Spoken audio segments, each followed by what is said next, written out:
Classification का second part देखते हैं। मोड ऑफ पॉलीमराइजेशन के आधार पर पॉलीमर्स दो तरह के होते हैं, जिसमें पहले तरह के पॉलीमर्स हैं एडिशन पॉलीमर्स। ये पॉलीमर्स एक ही प्रकार की या फिर अलग-अलग प्रकार की मोनोमर यूनिट्स के रिपीटेड एडिशन से बनते हैं। फॉर एग्जाम्पल, एथीन मॉलिक्यूल्स के रिपीटेड एडिशन से हमें पॉलीथीन पॉलीमर प्राप्त हो जाता है। यहाँ पर ध्यान देने वाली बात यह है कि इस प्रोसेस में हमारे पास एक ही प्रकार की मोनोमर स्पीशीज प्रेजेंट थी, वो थी एथीन। इसीलिए इस प्रोसेस से हमें जो पॉलीमर प्राप्त हुआ उसे हम होमोपॉलीमर बोलेंगे, क्योंकि यह पॉलीमर एक ही प्रकार की मोनोमर यूनिट से मिलके बना हुआ है। लेकिन कई एडिशन पॉलीमर्स ऐसे भी होते हैं जो एक से अधिक प्रकार की मोनोमेरिक यूनिट्स के एडिशन से बनते हैं। फॉर एग्जाम्पल, 1,3-ब्यूटाडाइईन और स्टायरीन के एडिशन से हमें ब्यूना एस, जिसे हम रबर कहते हैं, वह पॉलीमर प्राप्त होता है। तो यहाँ पर ध्यान देने वाली बात यह है कि ब्यूना एस के फॉर्मेशन में दो अलग-अलग मोनोमर यूनिट्स उपयोग में आई हैं। इसीलिए ब्यूना एस एक कोपॉलीमर होगा। मोड ऑफ पॉलीमराइजेशन के आधार पर जो हमारा दूसरा पॉलीमर होता है वह है कंडेंसेशन पॉलीमर। कंडेंसेशन पॉलीमर्स जिन मोनोमेरिक यूनिट से बने होते हैं वे बाइफंक्शनल और ट्राइफंक्शनल मोनोमेरिक यूनिट्स होती हैं, और इन्हीं बाइफंक्शनल और ट्राइफंक्शनल मोनोमेरिक यूनिट्स के रिपीटेड कंडेंसेशन से हमें कंडेंसेशन पॉलीमर प्राप्त होता है। और जब यह रिएक्शन होती है तो एक छोटा molecule like water molecule, alcohol molecule या फिर HCl मॉलिक्यूल एलिमिनेट होता है। फॉर एग्जाम्पल, जब हम हेक्सामेथिलीन डाइएमीन की रिएक्शन एडिपिक एसिड से कराते हैं तो हमें नायलॉन 66 प्राप्त होता है। इसके साथ ही वाटर का एक छोटा मॉलिक्यूल एलिमिनेट होता है। तो यहाँ पर हमने देखा कि हेक्सामेथिलीन डाइएमीन और एडिपिक एसिड दोनों ही बाइफंक्शनल मोनोमेरिक यूनिट्स हैं, और इन दोनों के कंडेंसेशन से हमें नायलॉन 66 पॉलीमर प्राप्त हुआ है तथा वाटर मॉलिक्यूल का यहाँ एलिमिनेशन भी हुआ है। दैट मीन्स हम यह कह सकते हैं कि नायलॉन 66 एक कंडेंसेशन पॉलीमर है। इस प्रोसेस को आप वीडियो में दिखाए गए विजुअल्स से भी समझ सकते हो। पॉलीमर्स के काफी सारे एप्लीकेशंस इनकी यूनिक मैकेनिकल प्रॉपर्टीज पर डिपेंड करते हैं, जैसे कि इलास्टिसिटी पर, टेंसाइल स्ट्रेंथ पर या फिर इनकी टफनेस पर।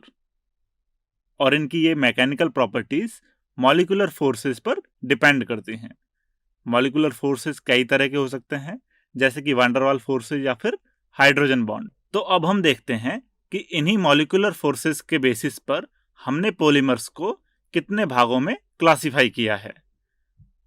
तो मॉलिक्यूलर फोर्सेस के बेसिस पर पहले टाइप के पॉलीमर्स हैं इलास्टोमर्स, दूसरे टाइप के पॉलीमर्स हैं फाइबर्स, तीसरे टाइप के पॉलीमर्स हैं थर्मोप्लास्टिक पॉलीमर्स एंड चौथे टाइप के पॉलीमर्स हैं thermosetting polymers.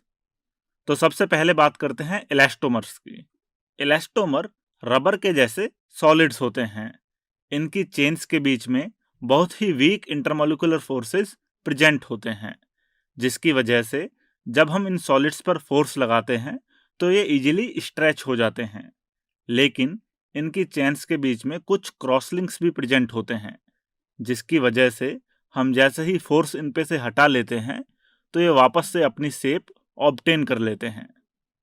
For example, Buna S and Buna N. Fibres threads बनाने वाले सॉलिड्स होते हैं। इनकी टेंसाइल स्ट्रेंथ और मॉड्यूलस काफ़ी स्ट्रॉन्ग होते हैं तथा इनकी लेयर्स के बीच में जो इंटरमॉलिक्यूलर फोर्सेज होते हैं वो भी काफ़ी स्ट्रॉन्ग होते हैं, जस्ट लाइक हाइड्रोजन बॉन्ड्स। इन्हीं स्ट्रॉन्ग इंटरमॉलिक्यूलर फोर्सेज की वजह से इनकी स्ट्रक्चर काफ़ी हद तक क्रिस्टलाइन स्ट्रक्चर होती है। For example, nylon 66 and terylene. अब बात करते हैं थर्मोप्लास्टिक पॉलीमर्स की। इनके molecules slightly branched long chain molecules होते हैं, जिनका इंटरमॉलिक्यूलर फोर्स इलास्टोमर्स और फाइबर्स के बीच का होता है। जब इनको गर्म करते हैं तो ये सॉफ्ट हो जाते हैं और कूलिंग करने पर ये हार्ड होते हैं। For example polyethene and polystyrene etcetera. अब देखते हैं थर्मोसेटिंग पॉलीमर्स। इनके molecules heavily branched long chain molecules होते हैं तथा ये आपस में क्रॉस लिंक्ड भी होते हैं, इसीलिए इनको रीयूज नहीं किया जा सकता। For example bakelite, urea formaldehyde resin etcetera. अब देखते हैं ग्रोथ ऑफ पॉलीमराइजेशन के बेसिस पर हमने पॉलीमर्स को कैसे क्लासिफाई किया है। तो सबसे पहले हमारे जो एडिशन पॉलीमर्स होते हैं वो जनरली सबसे ज़्यादा चेन ग्रोथ पॉलीमराइजेशन से बनते हैं, इसीलिए इन पॉलीमर्स को हम चेन ग्रोथ पॉलीमर्स भी बोलते हैं। और दूसरी तरफ जो हमारे कंडेंसेशन पॉलीमर्स होते हैं वो जनरली स्टेप ग्रोथ पॉलीमराइजेशन से बनते हैं, इसीलिए इनको हम स्टेप ग्रोथ पॉलीमर्स भी बोलते हैं। इन दोनों ही तरीकों को हम नेक्स्ट टॉपिक में डिटेल में भी पढ़ेंगे।